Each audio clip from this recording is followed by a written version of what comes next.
Hey everybody, I want to talk about a product and platform that I absolutely love and our latest sponsor, Interseller, the prospecting and outreach platform of choice for recruiters and sellers. Whether you're doubling down on business development or recruiting talent, Interseller does all the heavy lifting of finding contact data, automating the email and follow-up process, and syncs all that rich data into 20 plus CRM and ATS platforms. Reach out now and get going on a 2-week free trial and let them know you heard about it from Adam on the podcast today. Check out the link on the website. Appreciate it. Welcome to the podcast, where we introduce you to incredible humans who share their journeys with the mission to inspire you to harness your own inner tenacity to drive your life and career forward. And now, your host, Adam Posner.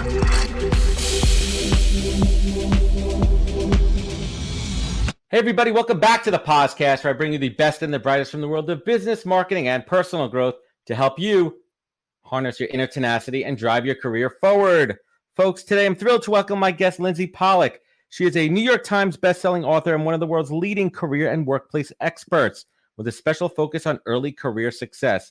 And Lindsey's brand new book is a response to the COVID crisis, Recalculating, Navigating Your Career Through the Changing World of Work, published by HarperCollins, and it's available now. It just came out, and I'm excited to unpack her career story and dig into the new book and talk about what the workplace looks like now and what the workplace of the future might unfold to, the big unknown there. So let's get to it. Lindsey, welcome to the podcast. Thank you so much for having me. Awesome. And I like to start every show because it's important to understand where people's expertise comes from and where their passions come from and how the heck did they get into the world that they're in right now. So let's go all the way back.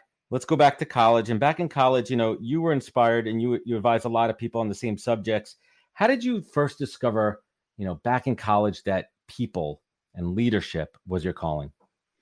So I didn't realize it at the time, and that's a big part of my story. But the huge aha moment for me was my senior year of college when I became an RA. And I loved it. I had never been so happy. I thought college was about academics and extracurriculars. And I was like, Right. I don't care about any of that. I love hanging out with the younger kids and mentoring them and, telling them how to avoid my mistakes. So that really was this huge aha moment, which of course I then ignored for the next 5 years and kind of funny went how that on and works. thought I should go into media and I should work in a magazine. So I started my career in the .com boom. And it was fine.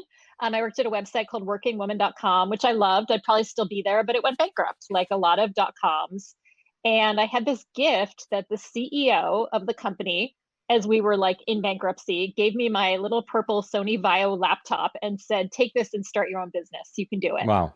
And I didn't mean to. I kept job hunting, but 9/11 happened really soon after that. And it was a really hard time. Reminds me a lot of the current COVID environment. And I started freelance writing and giving little workshops to like Girl Scout troops and junior achievement clubs. And I loved this idea of how we figure out our careers. So that was almost 20 years ago. I'm very self-taught. I've written 4 books, and each one was the book I wish I had had like 5 years earlier. So my first book was Getting from College to Career.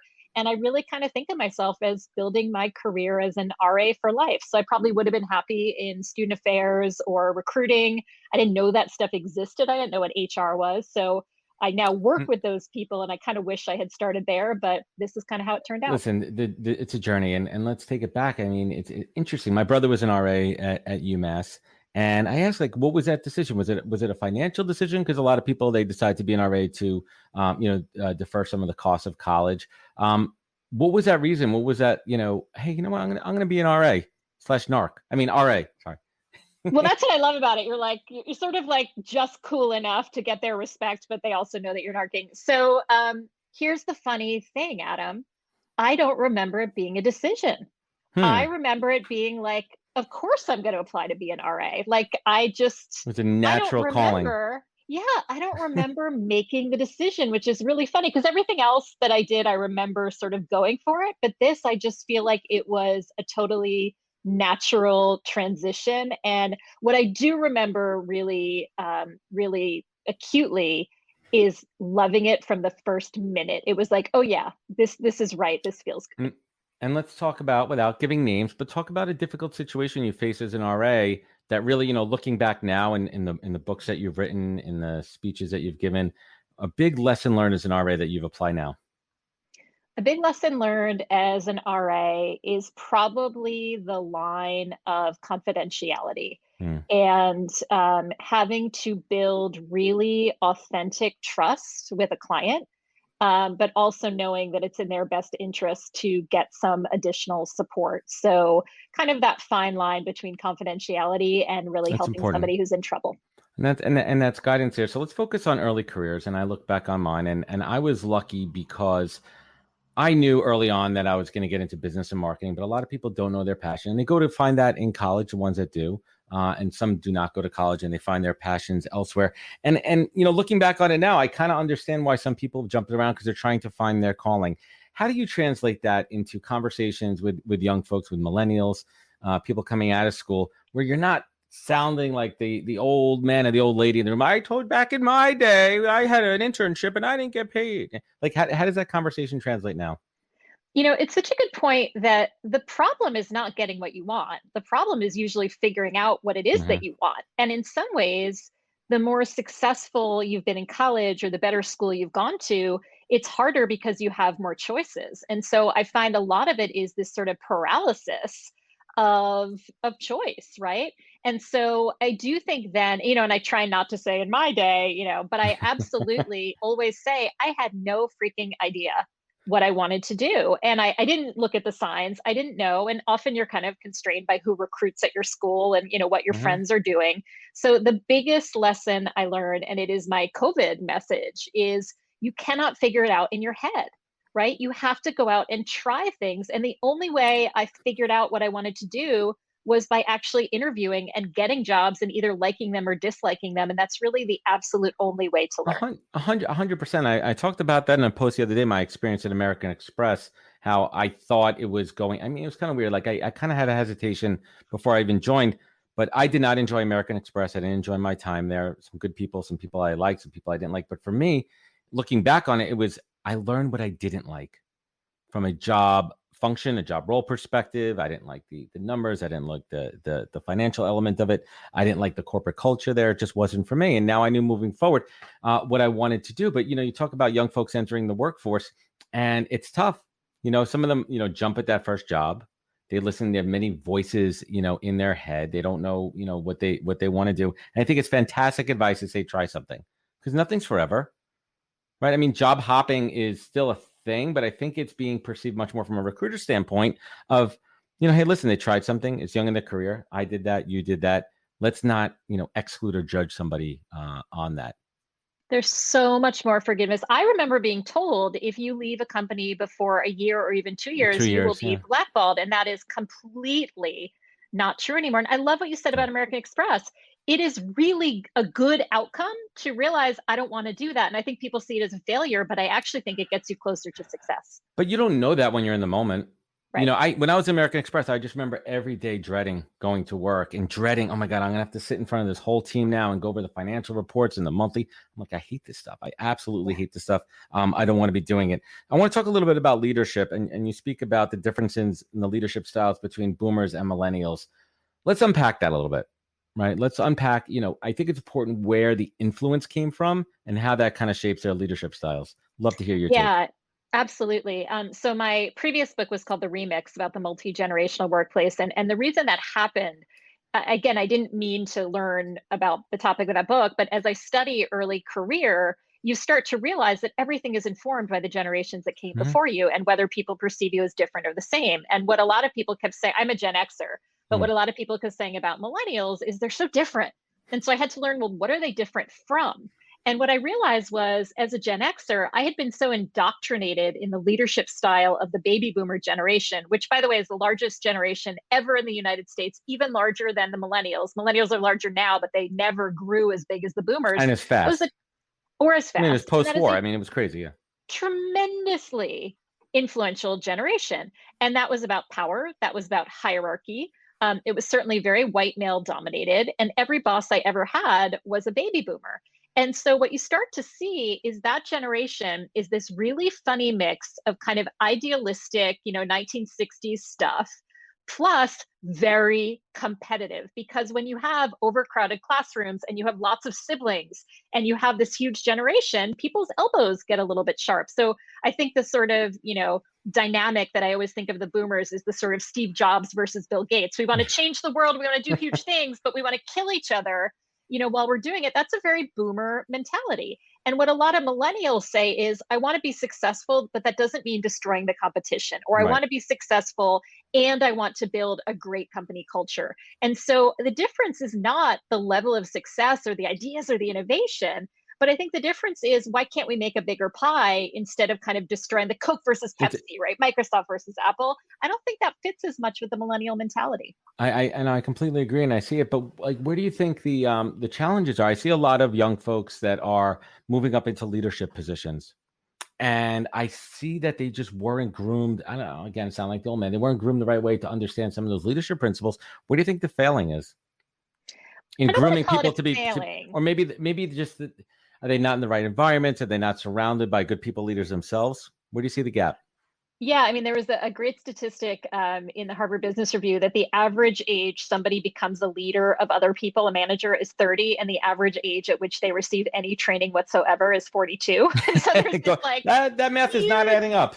delta of, we don't teach people how to do this. I think it is hugely important. Now, I think because boomers were so competitive and because traditionalists were trained in the military, a militaristic hierarchical style made total sense.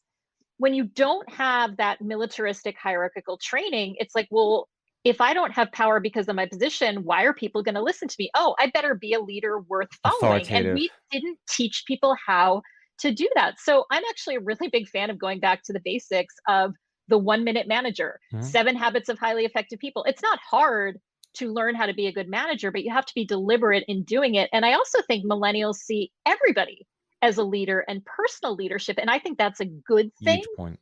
To learn how to be a servant leader and guide others. But I think we don't teach it enough. And I think that's the failing, but that's on us.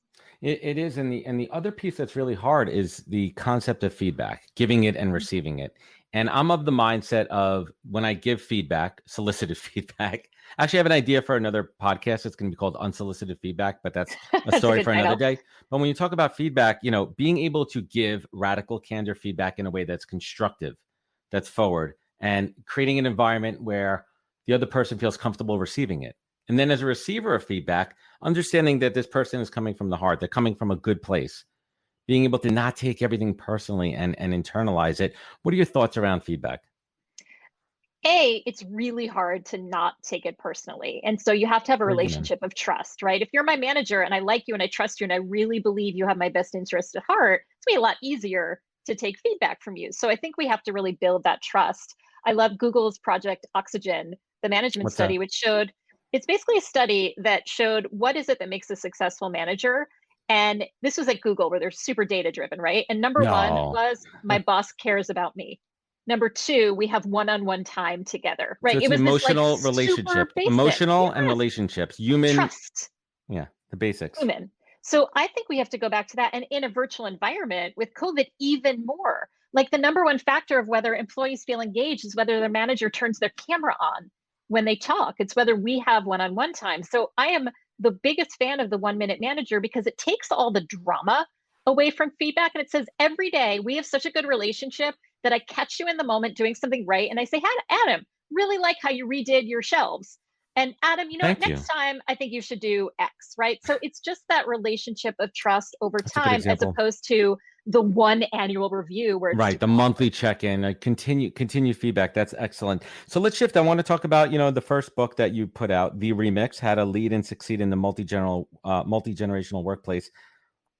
What was the impetus for writing that book? I'd love to, understand. Like, it's so funny when I talk to first-time authors, and, what drove you? What was behind the first book?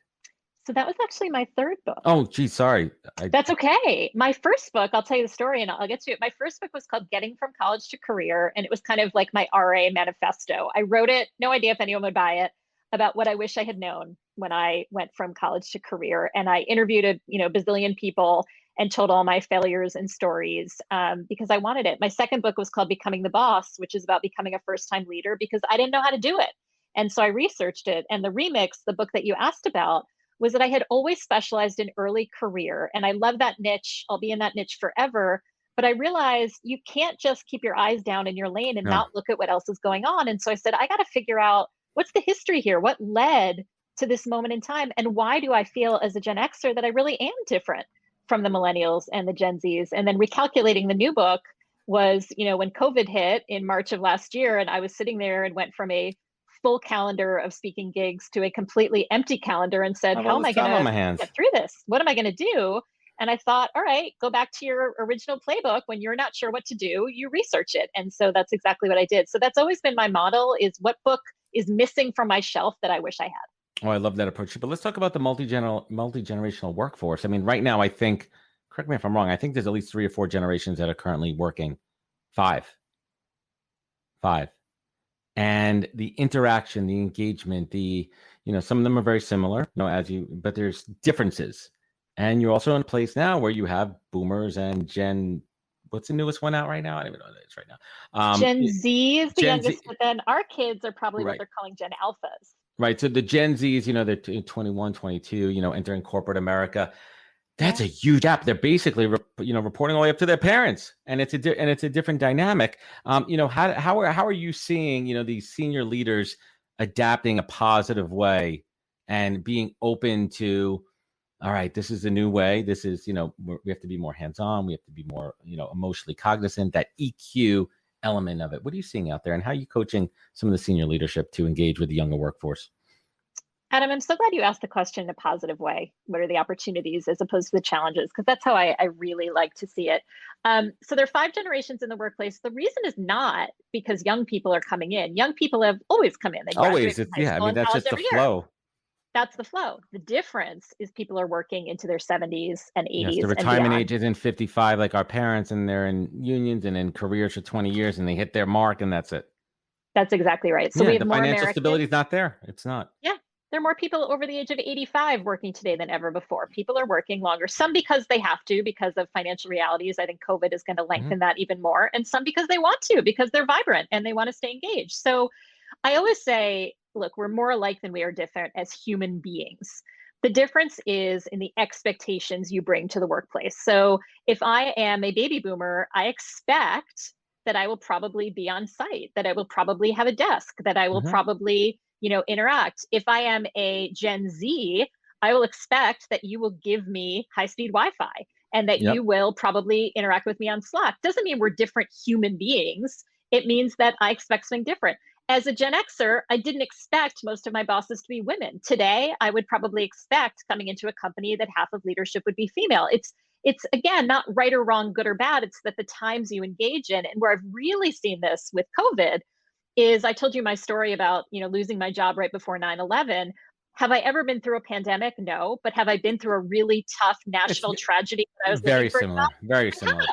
And so I don't have all the answers, but I have some experience, and that makes me different generationally from someone who hasn't. So it's not your fundamental personality. It's what have you been through? It's your experiences. And I think that's the big shift in how you apply that. And you talk about 9/11, where it was very similar in the fact that it was a single day, one-time tragic event. This has been ongoing for a year, they're apples and oranges. But the takeaway there was a fundamental change in everything after that day. There was a fundamental change in America after March 13th. There was a fundamental change, and there's a shift. There's a shift in leadership. There's a shift in thinking. And a huge uncertainty. And I think that's the biggest part of it. And, I'm kind of going off script here, but let's talk about that. Let's talk about the uncertainty and how, leaders and people who are people leaders in organizations should really be mindful about the entire organization. And it's tough because, one side of it, I'm a believer that there's so much collaboration in the workplace, physical workplace, and we've seen great collaboration remotely. And I'm a big believer that there has to be a balance. There has to be trust. There has to be choice on the employee side. But I am of the mindset of, hey, listen, a lot of us were in the office beforehand. We loved it. There was collaboration in there. It was culture and vibe. And I think we're going to get back to it. I think we need to get back to it. There's a lot of people that can't work well from home, but we want the choice. The hard part of those conversations are going to be coming very soon. when companies open back up and they're asking people to come back in. How are you coaching, your clients, and even, younger folks who come to you with those challenges of like, I don't know what the hell's going on. I don't know what it's going to look like. What should I do? That was a long-winded, diatribe there, but no, it's so important. And what I remember about 9/11 was the utter uncertainty of what is the world going to look like tomorrow. And it was almost unseemly to talk about work, right? And so I think in the early days of COVID, it felt Sure. tacky to job hunt, right? Because there's so many bigger things going on. So I remember that feeling very acutely. So a couple of thoughts. I think the burden really has to be on leaders. I don't think the burden should be on an entry-level employee to kind of figure out and navigate this. So I really admire companies right now that are being clear in their communications. For instance, a company that says, well, I think we might go back in July, but it might be August, but it might be September. I think that prolongs the uncertainty. So if you can at least say you absolutely will not be asked to come into the office before September 1st, then you're able to decide on your rent, decide on your parents, manage decide on what to expectations do. and make decisions. Hey, listen, we're going to stay up in Connecticut for the next 3 months. I'm going to extend this rent. I can manage, I have kids. We could figure this out. So any level of certainty, I think, is really important. Right. I mean, you talked about in one of your recent blogs how important it was for leadership to focus on transparency. Is there any limit or ceiling on transparency? Like how transparent? I am pretty open on transparency, and I would always rather you're a little too transparent than a little too private. I believe in pay transparency. I believe in, obviously, with legal issues aside, I don't think you should publish everybody's, social security numbers online. But I think often if we err on the side of transparency, we're going to be in the right direction. Side note, and just kind of popped into my head, I've seen a couple of companies do this where they literally share everyone in the company's salary transparency. What are your thoughts on salary transparency? I think it would lead to a more equitable world. I think the discomfort of it would be overwritten by the fact that we would be in a more equitable workplace. Yeah, I mean, I'm kind of on the fence with that one. And I think I'm skewed because of I am a recruiter and I have the salary conversation all the time. Right. And it's just, it's kind of throws that one, kind of throws that one off, a little bit here. But in your opinion, going back to work, what do you think that magic formula is going to be? I think you're right. I think we're going back a lot more than people think we are. If I had to give a prediction, and I know that's a dangerous business, I think A, we are creatures of habit, and B, we are social people. Young people, I think, are driving this more than others. Work is social. Work is where you meet friends. I'm very concerned about the mental health challenges of isolation. I think a lot of people are really, really struggling, and companies have to acknowledge that. And I think a certain number of people really like the flexibility. So what I would predict is, will more people have flexible schedules and work from home? Absolutely. Mm-hmm.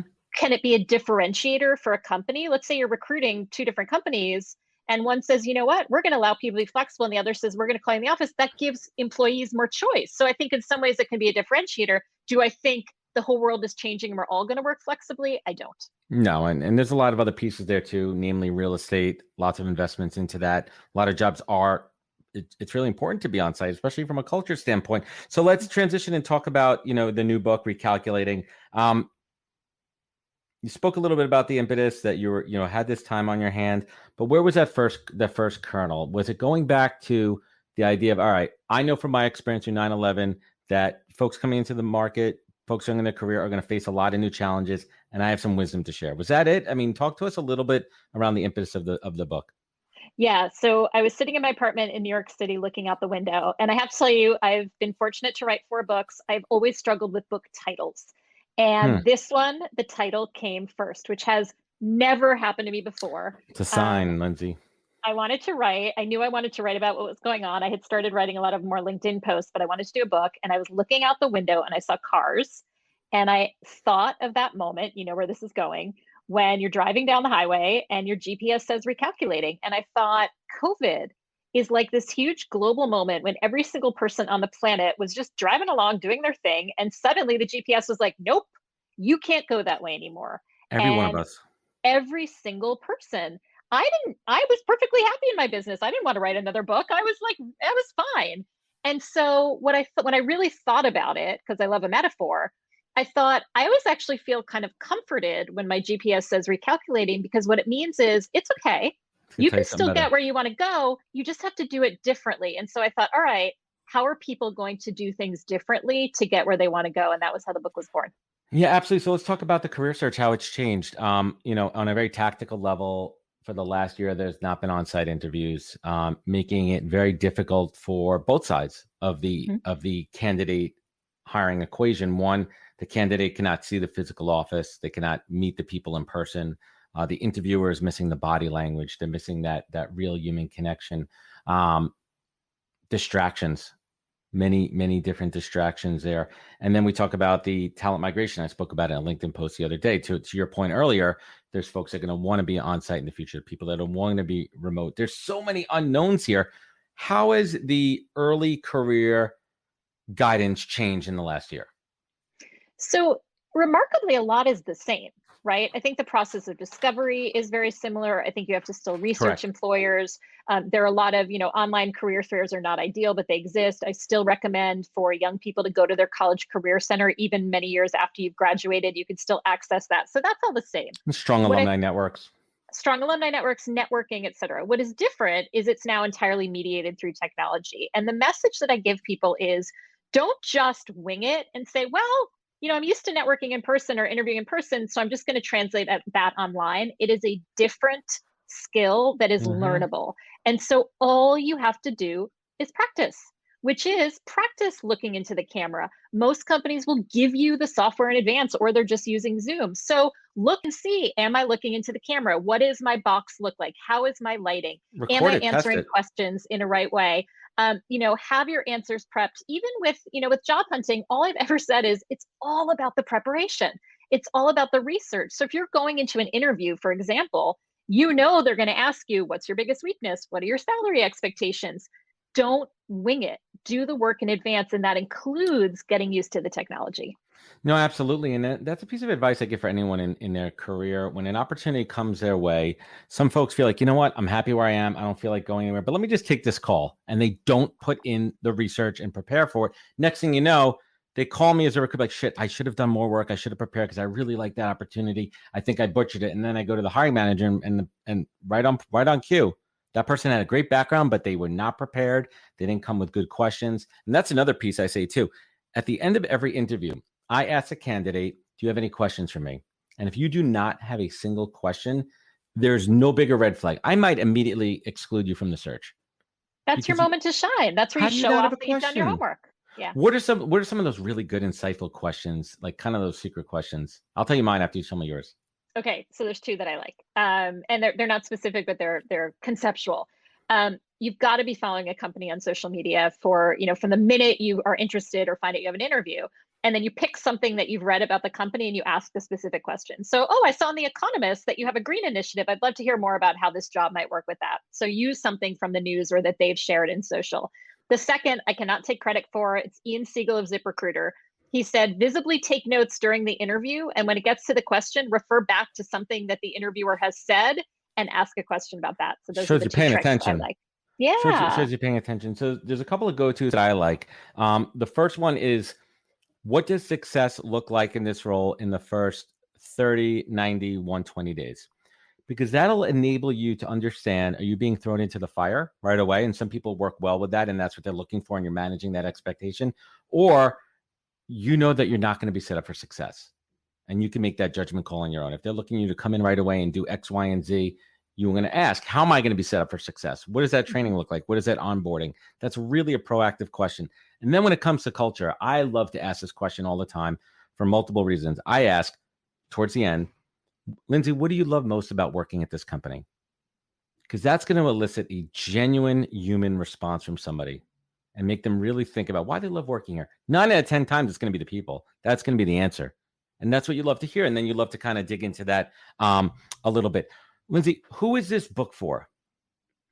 So this book is for anybody who is A, looking for a job right now, B, looking to change careers or transition maybe to consulting or their own business, et cetera. And I don't know if I said 1, 2, and 3 or A, B, and C. Third is anyone who is in a job and saying, you know what, I can't coast. I need to kind of adapt. So I have a hashtag, we are all recalculating, which means it's for everybody, but it's really for anyone who's saying, I think I need to do things differently because of this past year. how do I reposition myself for success? No, I love it. And what would you say is the number one key takeaway from this book? We still want people to go out and buy it. We'll give the where to get it at the end. But like, what is that golden key takeaway? Can I please give two? Two. One's gold and one's silver. You can even do bronze if you want to do a third. Oh, I love it. Thank you. I have 5 rules for recalculators. I'm going to give you the top 2. Number 1 is to embrace creativity, which is you cannot keep doing things the way you've been doing them. You have got to cast a wider net, be creative. When I found out that I could not give speeches because there were no events, I had to get creative. So don't keep doing the same thing over and over and expecting a different result. Insanity, as they say. Number 2 is to prioritize action, going back to that idea of how do you figure out what you want? How do you figure out what to do? You've got to try. The biggest mistake people make is they don't apply to jobs, they don't network, they just sit at home and worry and wonder. Every conversation, every job application, every piece of research is going to give you some data point. So you've got to get out there and act every single day. Lindsey, what was the hardest part about writing this book? What was your biggest challenge personally? So this is really kind of awkward, but I had we like awkward on the podcast. Good. Oh, good. I thrive in awkward. That's how I built my career. Love it. I had never addressed mindset in any of my books. I was like, here's what you do on LinkedIn. Here's what you do in the job interview. Here are my tips. You know, you and I have been very like tactical, but I realized like that is not going to cut it right now. There is such a well-being, mental health, mindset component. So the entire first chapter of this book is called Adjust Your Mindset, which is if you don't believe it's possible to get a job, if you don't believe that you are vibrant enough and active enough, you are never going to get anywhere. And so I had to kind of dig deep of, you know, the honesty and the authenticity that there are struggles. There are bad days. I know I thought back to my experience at Working Women. I loved my job. I didn't want to get laid off. I had to mourn that and get over it in order to move forward. And so I really got much more kind of authentic and transparent, to use your word, about sort of the mental struggle of career change and transition. And that was a bigger part of this book than I've ever written about before. And it's hard to be vulnerable like that. I mean, it really is. And I think vulnerability is something that's really emerged over the last couple of years, where it's okay to express how you feel and be open and honest. I mean, I talk about that in my career journey, and I've been talking a lot about that mindset piece. I go to the parts of my life and my career when I've been out of work, and it goes back to that word tenacity and staying focused, eye on the prize. And there are days that are terrible. You're just sitting there looking at your computer, waiting for that email to come in. Why are they not responding? And being able to manage disappointment. Yeah, I think that's a huge part of the mindset piece. So let's bring it home here. And I love asking, you know, a similar set of questions to all my guests because it's the way I learn, and I love different perspectives here. So Lindsey, what is a single greatest piece of advice that you've ever received that you take action on every single day of your life? Keep building your contacts. Everything happens through people, and that's what makes it fun. So relationships are everything. Oh, 100%. I'd be remiss if we didn't talk about our mutual love of peanut M&Ms. I'm going to assume you're going to choose peanut over plain all the time. Oh, please. Don't insult me, obviously. Do other people choose plain? I don't understand. I personally mix it up. I'd say I'm like 70-30 with the peanut. I love plain M&Ms too. I could eat them like nothing. Really? I'm totally uninterested. I'm totally uninterested. But peanut M&Ms for me are like, they're kind of like a meal replacement, not a quality, you know, nutritional meal replacement. Yeah, but they're delicious. Basically a health food. They're basically a health food. One of my biggest vices is when I travel by myself, because if I'm traveling with my wife or family, I'll get shit for this, is I will literally get like the family size bag of peanut M&Ms for a flight. Oh yeah. And that's my meal. Like literally, like I will eat the whole bag. I pretend at the Hudson News that I'm like buying it to bring back to my family. I'm like, oh, the kids will love this. Like the novelty one where it's a giant plastic head and I'm just on the plane. Did you know you can buy office break room size from Staples? So that's my new go-to for my home collection. Do you freeze them? I freeze them too. I like them refrigerated. I haven't frozen them. Yeah, but they come in that big giant plastic like gallon kind of looking thing, and you just watch the progress of how gross you are by eating them. Well, it's you should put little like marker marks on it, right? Like put a marker like in a date to like track your groceries. I don't want to know. Anyway, I don't want to know.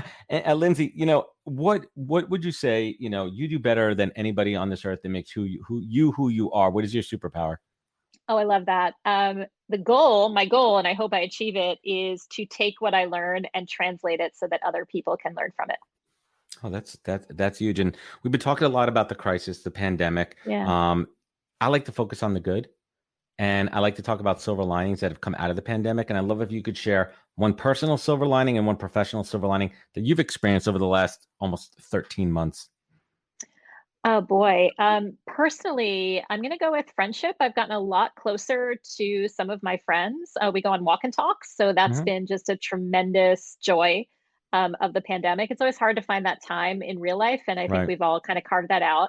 On the professional side, I have gotten to know my clients on such a different level that it's really kind of opened my eyes that often it was like, hi, Adam, let's talk business, right? Or what do we need to get done? And it's just really opened up this entirely other side. So again, both of it goes back to relationships, as I've talked about. But I think it sort of has opened up opportunities to get to know people 100%. And appreciate them in a really different way. So that's been really beautiful. Oh, I love it. That's fantastic. And last but not least, we all need to have a focus in life. We all need to have a compass that pulls us up when we're down. That is our guiding light, our guiding star when we need to harness that inner tenacity to drive us forward. And we also need something to look to show gratitude when we're happy with things in life, when we're just content and we're feeling good. Lindsey Pollak, what is your North Star? I think my North Star is authenticity, being true to yourself, true to your family, true to your mental health and well-being needs, and true to what you think is good in the world. So I'm going to go with authenticity. I love that question. I love it. And Lindsey, thank you so much for spending some time with us this afternoon. I appreciate you and your wisdom and insight and your time. Thank you so much for having me. This was great. Awesome. And where could folks connect with you, and where could they pick up Recalculating? LindseyPollak.com, and I'm on all the socials. And I urge you to buy Recalculating at your favorite independent bookstore. Shop small. Yes. Awesome. And everyone watching us live, everyone watching us home, thank you for spending some time with Lindsey and I. You know where to find everything about the podcast at thepodcast.com. Follow us on all the social media channels. If you love this episode, please leave a comment, a review, a ranking. It goes a very long way into helping spread the great word of the podcast. Remember, take care of each other, stay 6 feet apart, and catch us next week for another great episode of the podcast. Wisdom is forever, but for us, it's time to go. Thank you for joining us. Luckily, we'll be back with our next episode soon, jam-packed with more incredible humans. Thank you for listening, subscribing, and sharing. To join the conversation, search the podcast on LinkedIn. And to catch up on past episodes and more info, please visit www.thepodcast.com.